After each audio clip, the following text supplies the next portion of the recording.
परवेज इलाही साहब ने जो 45 सीटों की बात की, क्या बात तय नहीं हुई जो फवाद चौधरी साहब ने on behalf of, I don't know वो कैसे कह लेते हैं कि वही वाहिद स्पोक्स पर्सन है खान साहब के, जो वो कह रहे हैं कि अब हम सड़कों पर आएंगे, इसका मतलब परवेज इलाही साहब से कोई एडजस्टमेंट नहीं हो सकी? नहीं, परवेज इलाही साहब तो हमारे साथ हैं। चीज तो आपने बिल्कुल मेरा नहीं ख्याल कि इसमें तो हकीकत है। वो तो हमारी हल्का बाय हल्का उनसे बात हो रही है, हमारे साथ हैं, हमारे साथ चलेंगे।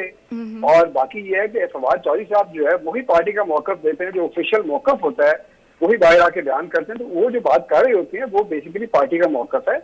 सड़कों पर जो हम जा रहे हैं इस वक्त, वो हमारी जो हकीकी आजादी की कैंपेन है और जो महंगाई के खिलाफ हमारी मुहिम है, उसके लिए जा रहे हैं। क्योंकि पाकिस्तान में इस वक्त जो महंगाई है उससे आम आदमी पिस रहा है और मजीद ये कीमतें बढ़ाने जा रहे हैं। तो पाकिस्तान तो एक रिकॉर्ड महंगाई की जद में है।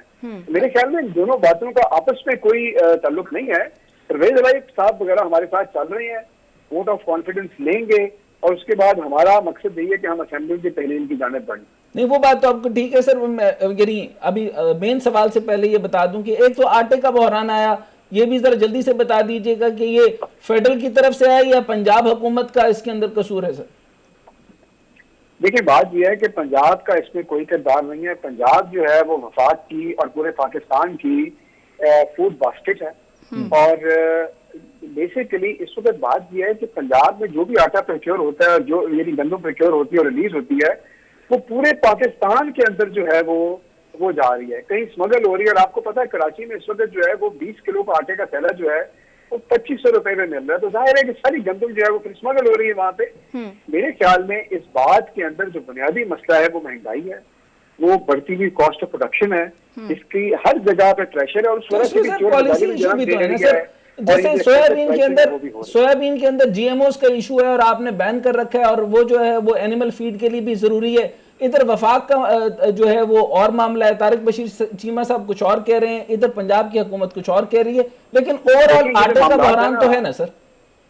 मैं आपको बताऊं, देखिए ये जो जीएमओ वाली आपने बात की है ना, ये सारे स्टैंडर्ड सेटिंग, ये सारी जो इजाजतें हैं ये वफाक के पास होती हैं, इनका सूबों से कोई ताल्लुक नहीं होता।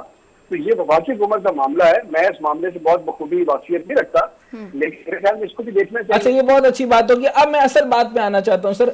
अब ये बताइए कि जैसे जो रिफॉर्म्स आने चाहिए थे वो नहीं आए, मेरिटोक्रेसी की खान साहब ने बात की, वो नहीं आ सकी, right person for the right job, बहुत सारी मिनिस्ट्रीज और अंडर द मिनिस्ट्री और ब्यूरोक्रेसी के अंदर टेक्नोक्रेटिक सेटअप एक किस्म का आना था, जिसके लिए खान साहब को लोगों ने वोट दिए थे, वो भी नहीं आ सका। अब हालत जो पहुंच गई है सर, 5.8 के ऊपर आप रिजर्व्स आ गए हैं और नीचे गिर रहे हैं। $3 बिलियन ऑलरेडी आपकी उधार है सऊदी अरब का, जो विंडो ड्रेसिंग के लिए।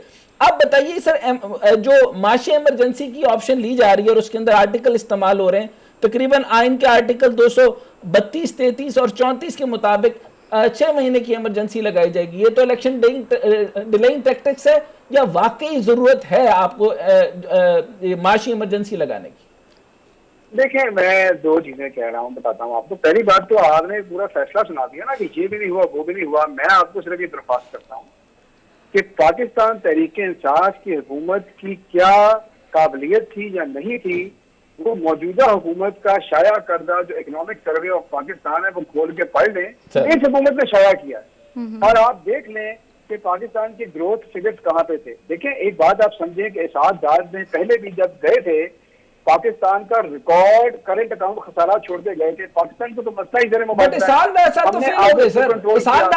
मैंने उनको बहुत ज्यादा क्रिटिसाइज किए। सालदार सर कंप्लीट फेल हो गए। आप करना क्या? देखिए, मैं आपको होता बेसिकली ये है कि आपको आईएमएफ में तो जाना पड़ेगा, ये तो बात है, हम इस बात को क्रिटिसाइज नहीं करते, राइट। लेकिन आईएमएफ के साथ जाने के लिए आपको मुश्किल फैसले लेने हैं, आपको पिक एंड चूज करना है। अब ये फैसले कौन ले सकता है? ये फैसले वो ले सकता है जिसके ऊपर अवाम को एतमाद हो और जिसको पता हो कि मैंने कोई पॉपुलिस्ट पॉलिसी नहीं करनी, मैंने इस वक्त इलेक्शन नहीं जीतना। जो गवर्नमेंट जो है अपने आखिरी साल में हो, अपनी मकबूलियत उसकी नीचे तरीन लेवल के ऊपर हो, अवाम का एतमाद हासिल ना हो, वो मुश्किल फैसले कैसे ले सकती है? ये कोई टेक्नोक्रेटिक गवर्नमेंट नहीं कर सकती।